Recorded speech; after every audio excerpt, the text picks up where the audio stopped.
Hey, my friend, it's Super Sid, the business shaman, and I'm super excited to hang out with you today. As you can probably tell in this video, we're going to be showing you a call that I recently just had with Marley Jaxx, who I call my glittery gold companion, and that a lot of the world knows as the organic YouTube queen. We talked about 3 specific strategies that you can do in regards to social media, online, to help you make leads for life when it comes to organic marketing for your coaching and your healing business. I'm super excited to give you this video today because for the longest time, Tiffany and I struggled when it came to our organic marketing. And a couple of years ago, we started working with Marley as a mentor when it came to our YouTube and our organic marketing strategy and SEO, and it absolutely helped us blow up our business. So I'm super excited to give you this interview today, this conversation I had with Marley, and also make sure you stay till the end because at the end, she gives you a 3-step system on how to go out there and get leads for life. So I'm super excited, and without any further ado, before we do that, if you're brand new to this channel, right, and you're a coach or a healer looking to go out there and consistently make 10K paydays, we put brand new videos on this channel every single week, and I would love for you to subscribe to hang out with us. So without any further ado, let's head into this conversation we had with Marley. And I'm super excited for her to talk to you about how you can go out there in your coaching or your healing business and find your next 10K through consistent lead generation through her through YouTube. Marley, everybody, welcome Marley Jaxx. Hello. YouTube queen. I'm super excited that you're here, ma'am. And thank you so much for being here. If you want to give everybody a quick introduction to who you are, what you do, and where people can find you. Cool. My name is Marley Jaxx. I used to be a dental hygienist, and then I started a social media business, just doing social media on the side while I was cleaning teeth. And then I decided I hated cleaning teeth and wanted to do something more creative. I started making YouTube videos for myself, and some of those really started to take off. And then I was like, I wonder if I could do this again on purpose for my clients and help them take off with YouTube. And I started learning more, and it started to work amazing. And now I have a YouTube agency where clients from all over the country will fly into our studio and we film their YouTube channel. We help them grow their business on YouTube. We have clients that are making even like six figures a month, 7, 8 figures from their YouTube channel. You know, I hear that. And I remember what's really, really cool about you saying that is the possibility, right? Like, it's just like, yeah, it's possible because people are doing it. I think one of the biggest questions a lot of people have at this summit is, a lot of people hear that $1 million number. They hear that 6-figure number. I think that was a big reason why we really wanted to talk about generating your 10K payday, because one of the biggest things I learned from you was that, $1 million is really just $10,000 made 100 times.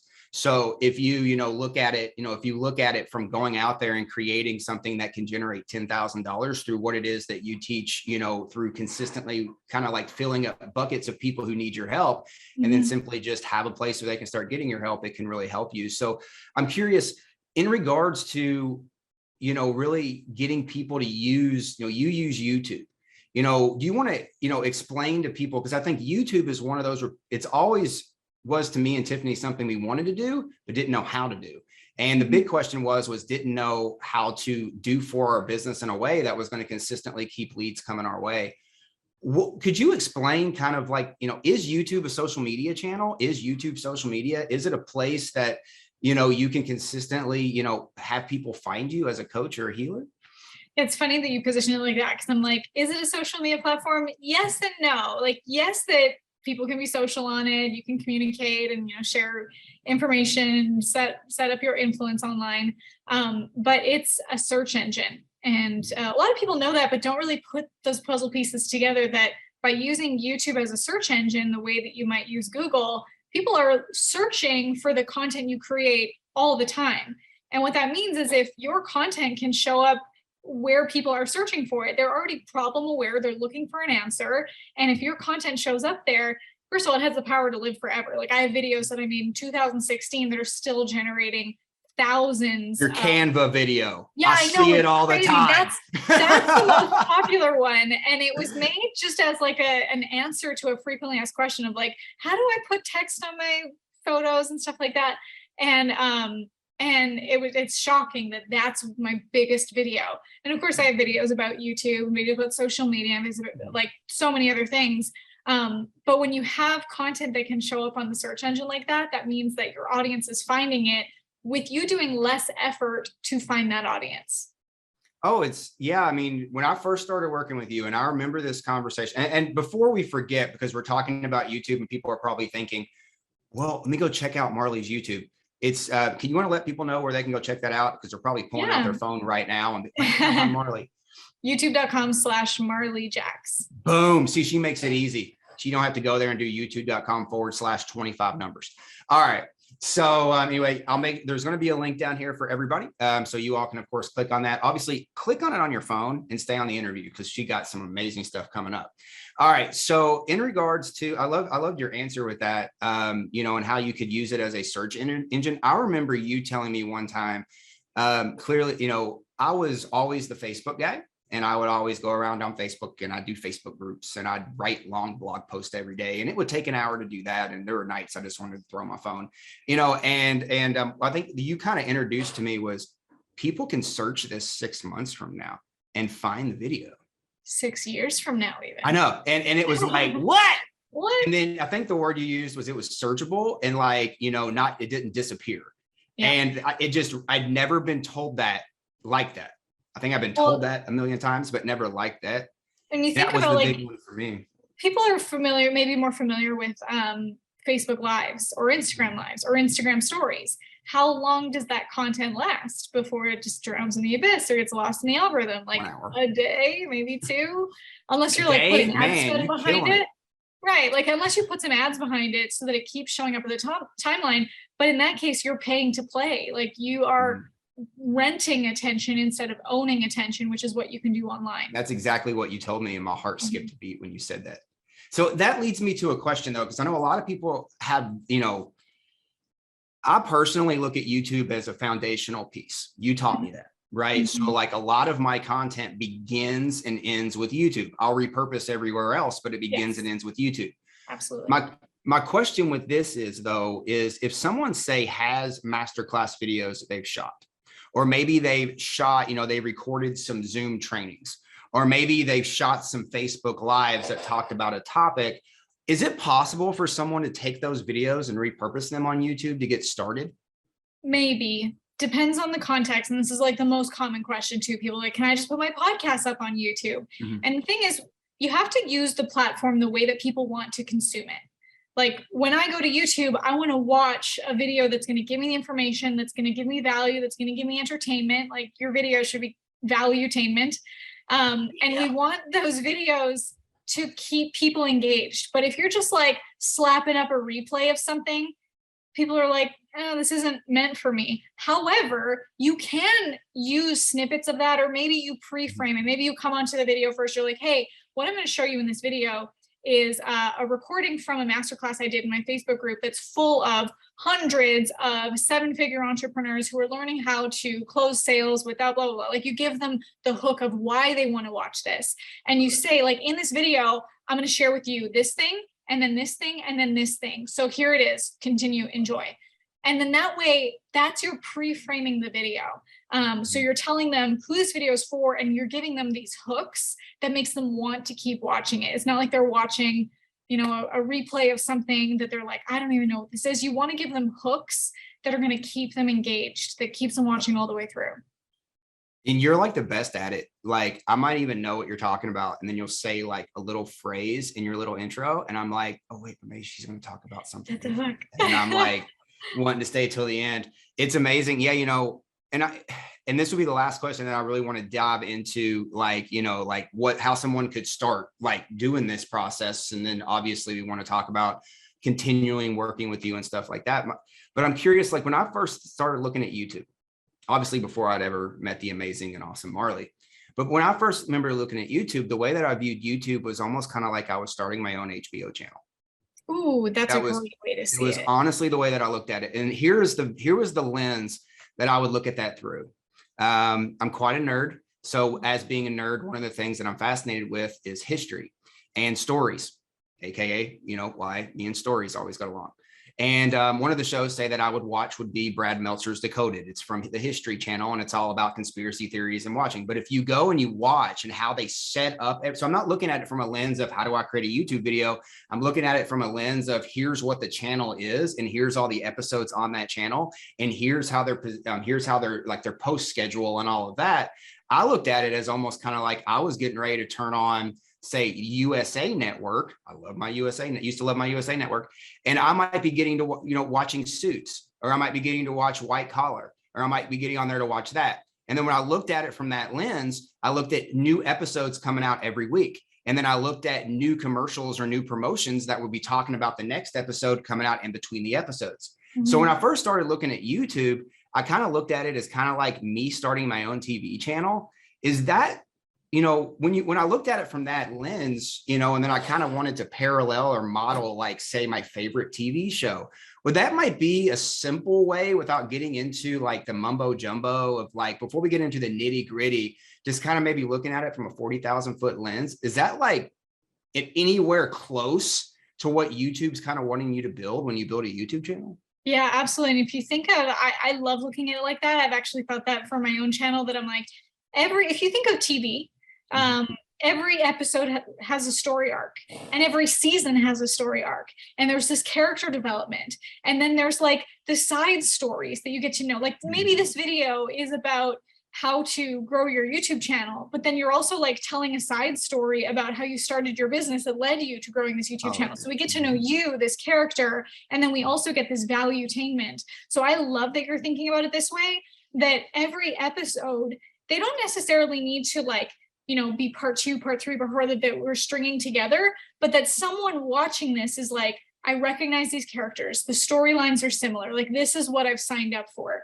If you just try to like throw content up there, it can be confusing to the audience if you don't have it, streamlined into who you're speaking to, what you're about. Like, I give this example when people are like, should I have a different YouTube channel if I want to talk about this? And it's like, the answer depends. Like, my YouTube channel is about YouTube, entrepreneurship, business. If I all of a sudden wanted to make like makeup and hair tutorials, that's not what the audience signed up for. They came for entrepreneurship, business, whatever. So that would be a different channel.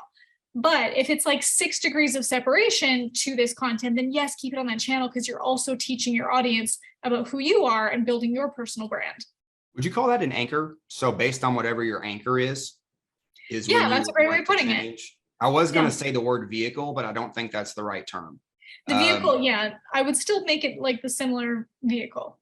Okay, because it's like, because you could talk about YouTube, but you could talk about Zoom, which could happen to be something that could benefit YouTube if you want to do a live, especially if I tie that in there, like, hey, this is one of the ways that I might film a YouTube video or take pieces from. Yeah, absolutely. As long as you could, I think the term Tiffany uses is dovetail back. So you could dovetail the conversation back to, the anchor, and then the anchor would be, the solution that you wanted to help them get to. And then based on however they wanted to experience reaching that solution would be how much they would pay. Oh man, that was a mouthful. Okay. I'm just a simple country boy, Marley. I'm from the South. All right, cool. So the reason I wanted to lay that out is now that, it's weird. I don't know why, but when I looked at YouTube, it was like, that's what it is. Now let's look at, people, I think a lot of people want, at least a lot of people that Tiffany and I are around, and I know a lot of people that are going to be at this summit and coming to this summit for a long time are going to want to, say, start a YouTube channel, but then like connecting I'm going to start a YouTube channel. I'm going to film my videos. What would you say, what types of videos do people want to film? How do they get started? What's the first 3 videos that they need to shoot? When's the best time to post? That kind of stuff. So if you were to maybe bring down a checklist of like, they want to start a YouTube channel, is there something where someone can start a YouTube channel and say, I have everything I need to start, say, in 7 days, and I can start posting in 7 days? Is that possible? Yeah. So the first thing is like, what kind of content you want to create? What's your YouTube channel about, and who's the audience you're speaking to about it? Because even like, I could be speaking about YouTube, but I could be talking to a beginner. I could be talking to an entrepreneur. I could be talking to an entrepreneur in a specific kind of industry. I could be talking to YouTube entrepreneurs in agencies. or who are artists. Like that's a very specific niche. And so we want to niche down their YouTube channel so that you are speaking to a direct audience. So and you then want it very narrow. well, it doesn't have to be like super narrow, but just Mhm. we want to be like specific on who we're talking to Got so that you're not like, oh yeah, and then I can make this for this, and then the people that are following you are like, but that's not related to me. Like we want to be focused. Then the next thing is like finding how you want to position those videos. If you like scroll down to the beginning of my YouTube channel, I give this example all the time that I made a video that was like, did you know Instagram does this? And I thought that having a title like that left a question mark would be like, oh, tell me, what does Instagram do? Tell me more. Well, but that's not using YouTube as a search engine. It is. So we want to use it the way that, how are people actually searching for this content? My video, how to sell on Instagram, has hundreds of thousands of views because that's what people are searching for. And so one of the ways that you can even, like, just a very simple way, there's tons of tools that you can use, but one of the simplest ways is just to go to the YouTube search bar. And if you start to type in, you know how YouTube will like auto populate and try to finish your sentence, it'll auto suggest. That's based on what people are searching for. So I could go to YouTube right now and type in how to train your dog. And it'll be like, and it'll give all these suggestions: how to train your dog to sit, how to train your dog to stay, how to train your dog to stop barking at the mailman. And all of those are video ideas that you could make those exact same titles. So you're saying like, I could just keep it basic for the first video. So you would want to do how to train your dog first. And then you're saying you would then do a longer tail keyword, maybe later on, that would be how to train your dog as a puppy, how to train your dog. I would even go for those longer tail ones, because even having the shorter tail in the longer tail, you'll still get search traffic for that. Oh, sweet. I never realized that. That's smart. And it's something that Tiffany and I actually found out. It's really interesting because I think video is really the future, and people have been talking about it for so long. What do you think makes YouTube so? I love the fact that YouTube I don't have to like sniff through hundreds of people that aren't qualified, that other social media would just throw my content in front of like whomever. Whereas YouTube, right, they have to like search for something, or if search for something related for it to be suggested. That I've found through working with you, it's not like I'm going to go and I'm going to get, if I'm searching for baseball, it's not randomly just going to show me Super Bowl, and I think that's because what would you say is like, if I start a YouTube channel and I'm wanting to like build, I say build my channel, obviously you want to give them stuff that they want, like you mentioned. What are the metrics that we would want to, I guess, look out for, on our channel that could help us continually get growth and our content to be pushed out by YouTube itself? Great question, because a lot of people look at the wrong metrics. Like views are great. We want to see the people are watching. Subscribers are great. It gives us those vanity metrics. And in theory says that we're growing our channel. But what we really want to be looking for is, what are the metrics that YouTube values? Because if YouTube is getting these metrics, they're going to put your content in front of more people. And that is what's going to naturally, organically grow your channel.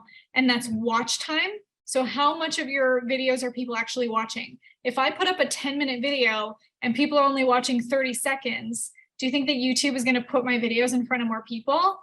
Well, no, because like they are going to put the videos that people are staying and then clicking on to the next videos and spending more time on the platform. So we want to keep our videos interesting, entertaining. That's why I mentioned those hooks that are going to keep people watching to the end. Things like, you could say like, hey, I'm going to share with you these 5 tips. And guess what? The 5th one is the one that everyone misses. And if you don't do number 5, the first 4 don't even matter. So make sure that you stick all the way to the end to watch this whole video. So things like that are going to keep people watching. Yeah, go for it. Oh, I was just going to say, like, you've mentioned that in a couple of things I've noticed as you went back to the list. I've personally heard that lists are great pieces to use in content because people always want to know what's on the list. Yeah. Is that a type of content? Is that a type of video that you would suggest to put onto YouTube? Is that something people would search for? Totally. Lists, because you're like, okay, well, the first one was good. Well, now what's the second one? This is good. And that's definitely going to keep people watching. I love doing list videos. And you also asked, like, what other kinds of videos should you be putting up? I love just good origin story videos so that people can get to know who you are. Typically the origin story videos, they're going to be watched by like a warmer audience. People aren't like, people who don't know who is Marley Jaxx aren't searching for Marley Jaxx, but once they find the channel, then that can become one of the videos that they look to learn more about, like, how did she start her business and who does she, but then we also want to tie that back into a sales video. So basically, like, I'm always looking at my videos for how are they showing up in search? How am I telling good stories that are keeping people interested and also tied to me, that they want to keep coming back for more because of the power of storytelling? And sales, how am I directing them back to my business and how I can further support them and service them? Would you say, like, is it okay, like, if they haven't had a YouTube channel, but maybe they have like a Facebook following, or maybe they have a Facebook group? You know, I know you have a very, very large Facebook group as well. You know, stuff like that. Like, is it okay to cross promote? And when you put up a new video, promote it, say, at another social media channel to, you know, drive people from there to there? Does that work, or is that kind of 2017 long gone? Oh no, always. Like, you should treat every video like it's its own launch. So like, I send an email to my list, I posted in my Facebook group, I posted on my Instagram stories, and I'm like, hey, new video, go check it out here. I'm not posting the full video anywhere else other than YouTube, but I'm posting like little snippets or like a 30-second teaser to say, go watch the full video here. Think of it like the movies. Like, when you go to the movie theater, you watch a trailer and it's like, come back at Christmas for the next Star Wars movie. And you're like, well, that trailer just has me hooked. I got to go see it. You'll come back to go see the full movie and get all the popcorn and all the things, because the trailer, the teaser has got you hooked. You know, that's awesome. Yeah, everything comes back to movies. You know, you know, I feel like some of my best wisdom, especially from you and, you know, and some of the others in the summit, it just comes back from slowing down and just taking a look at what's actually around me instead of what's in my head. And it's like the answers are just always right in front of me with stuff that I watch or see or hear every day. You know, like, there's so much wisdom. I don't know.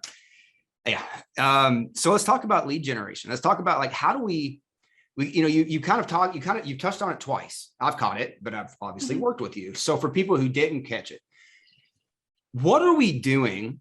So we're out there, we put, you know, we're putting videos out every day, you know, or whatever we're doing on YouTube.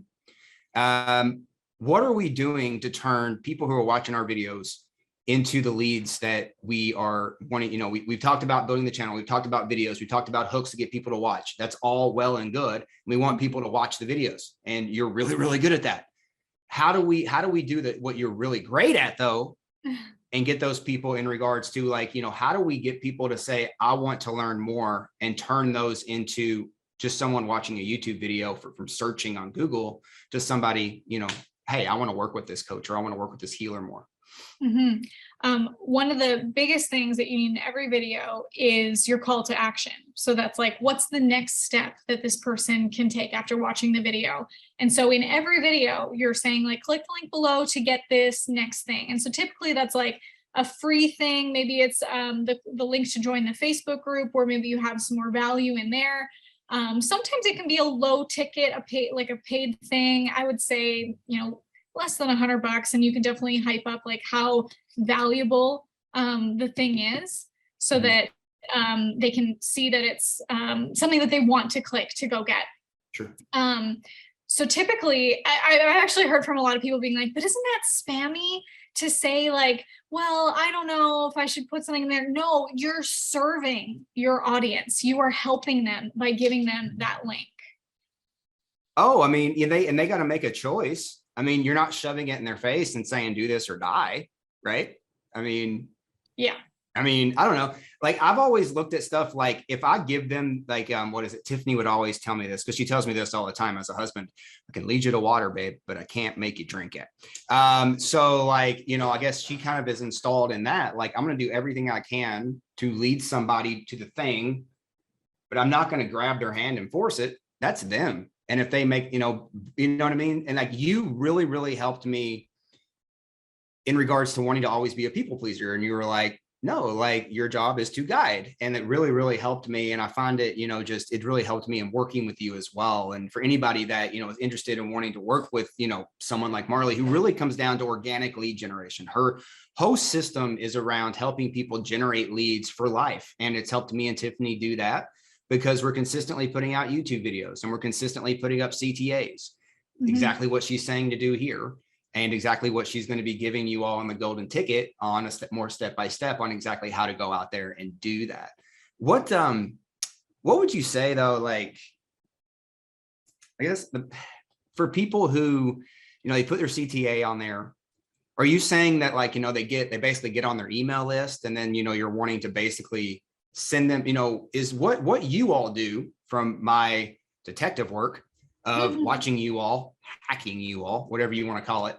Are you all sending them to like workshops? I mean, are you all sending them to like events style type stuff where people can come and kind of learn something from you? Is that kind of what you're doing to drive the sale?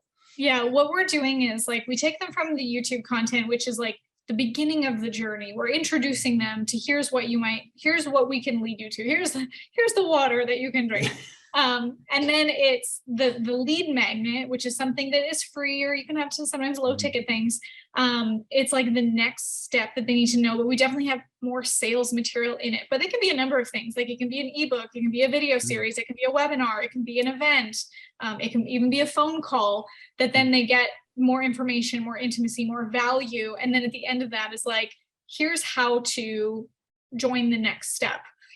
So for us, we have an event, we have a webinar, we have a video series, and we also offer calls where people can just, if they are at the right stage in their business, they can apply and get on a call with us to see how we can support them in their next step. So it isn't apply though. You don't just take calls from anybody, right? They got to fill out a form. I personally, because of, I mean, just imagine if you put your phone number out to the entire internet and that anyone could get on that call with you.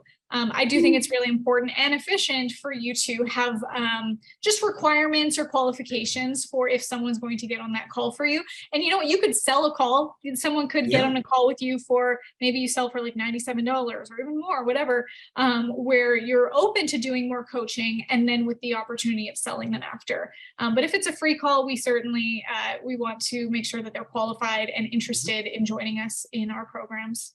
You know, what's interesting, you mentioned about paying to get on a call. There's one person, I don't know if Russell ever did that when you all with Inner Circle. Frank did that.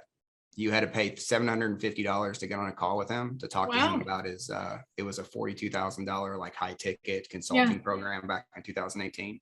And just to hop on the call with him was $750. Now he guarantees you, so basically how he does it is it's $750 and he uses it as kind of like a tee up. So when you get on, he goes through everything with you. It's a one call close type deal. He doesn't do a second call. And he gets on and then he's basically like, look, so did you get value from this call? If you don't feel like you got value from this call, no problem. I'll give you your $750 back. So basically you sign up with him, that $750 goes toward. If you don't, he gives it to you back. But like, it's almost kind of like I showed up on time. I was ready to go. And it just really stiffened me up to, it's like, I'm not wasting a second. And it was interesting that you mentioned that because no one else mentions that. And I was like, well, that's how a lot of these guys and gals do it. That's how they preserve their time. So I thought it was interesting that you mentioned that because I've seen it work. I don't know if I'm ready for that, but I've seen it work. Yeah. Look how it makes you show up differently because you got skin in the game. Absolutely. You know, as people who pay attention, right?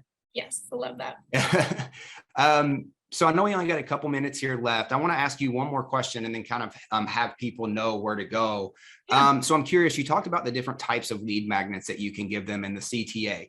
A big question I think a lot of people are going to have is, well, what type of CTA is going to be best? So do you have any data or like, you know, I know you all send people to a webinar. I mean, like, would you know for someone who's just getting started or someone, you know, is it really just like whichever one is best for them? Or, I mean, you know, is there one that you've seen that's better across the board? I mean, is there anything that you would suggest? I mean, I can have my opinions, but like the data is what's going to give us the right information because it also depends on the audience. Like if I have something for entrepreneurs that's like a 3-hour webinar, if the audience is busy moms with like toddlers running around, do you think they have 3 hours to watch a webinar? Probably not, but maybe an ebook or a video series that's like bite-sized, smaller videos might be a better fit for them. So it totally depends on the audience. And the best way is honestly to test. Like there's nothing wrong with putting a few different things out. Like I used to have ebooks and then also video series and then also webinars, and you'd see what works best. And then as you get that data, then drive more traffic to the lead magnets that are performing the best. Yeah. I love that. Well, I hope you enjoyed that conversation and that interview with one of our good friends. And ultimately, if you're a coach or you're a healer and you're looking to go out there and consistently make 10K paydays, I have a free gift for you that you can grab right now in the description. Just go down there in the description and grab your free gift from us called our 10 Steps to Creating 10K Paydays. It's an absolutely free course that walks you through the 10 steps that we use every single day and then we've taught hundreds of coaches to use in regards to creating consistent 10K paydays in their coaching and their healing business. Just go down there in that description and grab it right now. And don't forget, we all win when we all win. Let's go out there and let's make a choice to win today. We'll see you in the next video.